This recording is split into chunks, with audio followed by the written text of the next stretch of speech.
the neurotransmitter that essentially makes to feel good.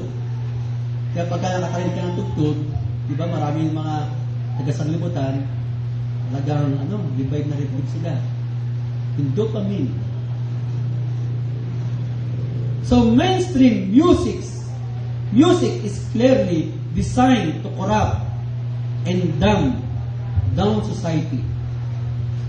So ang Illuminati, they worship Satan, they incorporate their satanic messages in audio, either directly or backward messages. Bakit na ito ginagawa, mga kapatid? Isinasama sa audio, sa mga lyrics ng kanta. Direkta o naka-backward, di ba? Pag binabak ang mga music, may mga ibang message doon na mga satanic. Because sa ating mata, plain sight, the Illuminati love to hide things in plain sight. Sa tingin mo, malinis, parang wala lang. It's like not being able to see symbolism or other types of preferences can be flagrant and subconsciously, pag sinabing subconsciously, existing unknown in mind. So, nag-exist sa mind mo pero hindi mo namalayan. Nakuha mo ba? So, ginagamit niya ang music para yung mga satanic message, yung mensahe ni Satanas para makontrol ang tao, ay sinasama nila sa mga satanic message. So, siya ay pumapasok sa iyong isip pero hindi mo namamalayan. Subconsciously. To corrupt your mind. Kamisan yung mga bata, pag nanonood sila ng television, tayo mga magulang, wala kamalay-malay, maya-maya yung anak mo wild na. Bakit? Sapagkat hindi mo nabantayan kung anong pinapanood nila. Sapagkat doon sa pinapanood nila, maraming mga satanic symbol na nakakapture ng kanilang mga mata, pumapasok sa kanilang utak, sa kanilang puso, at maya-maya, makikita mo, nagsusuntukan na yung mga anak mo. And that's the other way to control the people. Present in the mind without awareness of it. Yun ang subconsciously. Now, present in the mind without awareness of it. So, hindi mo namamalayan yung mga message ni Satan ay pumapasok na sa isip mo, sa mind mo, nakukurap na ang mind mo, pero wala kang kamalay-malay. Nakita niyo ba, mga kapatid? Nakita niyo ba? Paano pumasok yan? Sa iyong mga pinanood, sa iyong mga narinig na kantang makasalibutan, na awit.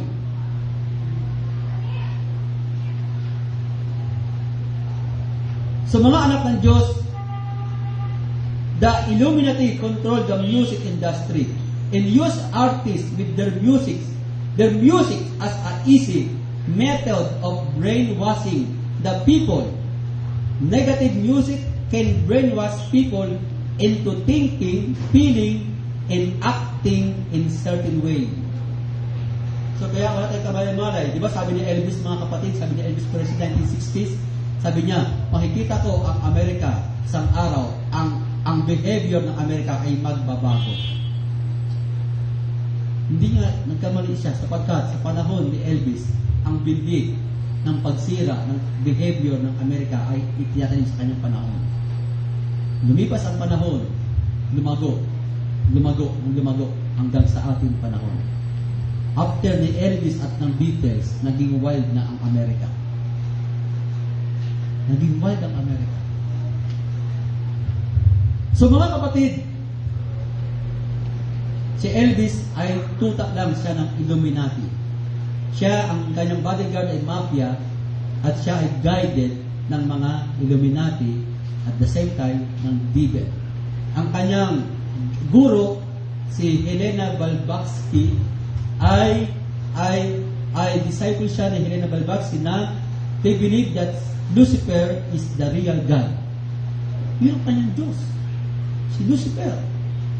At sabi ni Elvis, gagamitin ko ang pangalan ko, ang aking music, para ilapit ang tao kung saan ako spiritual na nabubuhay. Nakita niyo ba, mga kapatid? One time, sa isang video, si Elvis, sa loob mismo ng kotse niya, nag-uusap-usap sila ng kanyang mga kasama, Pero siyang isang kinanta doon na music at godly Christian song eh. Parang, anong kanta, nakalimutan kanta na yun eh. Basta isang Christian song, kinakanta natin sa church yun. Hindi yan. Isang kanta na sa loob ng kotse yun. Sa loob ng kotse, no? Sa loob ng kotse. Sa first John yun eh. Yung, basta Christian song, kinakanta natin yun. Sabay, habang kinakanta niya, sabay nagmura siya. Sabay mura siya. Doon mismo sa video, actual, mga kapatid. Sabi, Christian song yan dyan. Sabay mura. Hindi naman talaga siya maka-Diyos. Siya maka-Lucifer. Ginagamit niya lang ang mga awit na yan para dayain ng mga tao. Para dayain ng mga tao, mga kapatid. So, ito yung mga tao na Illuminati, Freemason, Mafia, malaki ang kinalaman nila sa pagpupursigid ng New World Order. At ang Illuminati ay maraming mga pastor na mga miyembro dyan. Dito sa Pilipinas, mga kapatid, no, nag-search ako at may nagtanong sa mga Freemason dito sa Pilipinas. Sabi nung isa ng tanong, ako ay atheist. Pwede ba ako maging miyembro dyan? Sabi nung sumagot, dito sa amin, marami nga rito mga minister, mga minister, Christian minister, na miyembro ng Freemason. Nakikita niyo mga kapatid, maraming pastor ang miyembro ng Freemason. So, isipin niyo ang nangyayari sa ating panahon. Katingnan niyo mga anak ng Diyos, ang Papa ngayon ay hindi na antikristo sa mga denominasyon. Sabi nila, malalaman nila natin niya ang antikristo pag dumating na siya. Narinig ko yan mismo sa isang pastor na kausap ko. Hindi ko na malaman kung sino yung pastor na yun, na denominasyon. Yung antikristo raw, makikilala mo rin yan sa araw na pag dumating na siya. Ayun ko nga. Eh pag araw na dumating siya, sasabihin niya, worship me, I am God. Ano mo magagawa mo? Diba? Doon talaga sasabihin niya sa templo ng Jerusalem, worship me, I am God. Hoy, ito mo pala yung antikristo. Ano mo magagawa mo sa araw na yan? Dapat ngayon pa lang ay kilala mo na kung sino yung Antichrist na ito. Amen? Pero alam niyo ba sa mga denominasyon, meron akong nakausap na isang binatilyo na Trinitarian sila at umiikot siya sa buong dasma para patibayin daw ang Trinity Doctrine at nakausap ko siya, ang Antikristo sa kanila ay hindi ang Papa. Sabi niya, maaari sa Syrian daw lumitaw. Sa Syria. Isipin mo. Yun daw ang pag-aaral pa nila ng pastor niya. Na pinag-aaralan na ang Syria, maaari dito lumitaw ang Antikristo. So mga anak ng Diyos, paano sila makapaghahanda? Paano sila makapaghahanda kung di nakilala yung Antichrist? Kilala niyo ba ang Antikristo, mga kapatid? At alam natin na may prophecy mismo. Si Martin Malakay, o Malakay Martin, na isang Jesuit, no? Na dalawa na lang ang Papa, ang huling Papa, pagkatapos niya ay ang paggunaw ng mundo.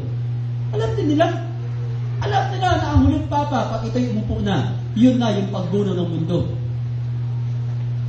Pero alam nila na itong huling Papa, maghahari sa buong mundo. Kaya hindi sila pumili ng isang Papa na bata. Nakita niyo ba bakit? Ang huling Papa ay edad 75. Ngayon 81 na siya. Kasi nais nila mapulpid ang prophecy na dalawang Papa na lang ang uupo para mag-ari sa buong mundo. Nakuha niyo ba mga anak ng Diyos? Ito'y galing mismo sa kanila, isang Jesuit.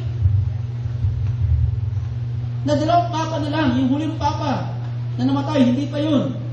Ang dalawa sa Papa, ang isa ay yung nakaupo na ngayon. Mas mandaraya isa sa una, mga kapatid. Kaya sila pumili ng mas matanda. Ang isip Papa John Paul kasi bata siya. Ayaw na nilang tumagal pa ang Papa ngayon. Nais nila na ang huling Papa ay mailuklok na. So mga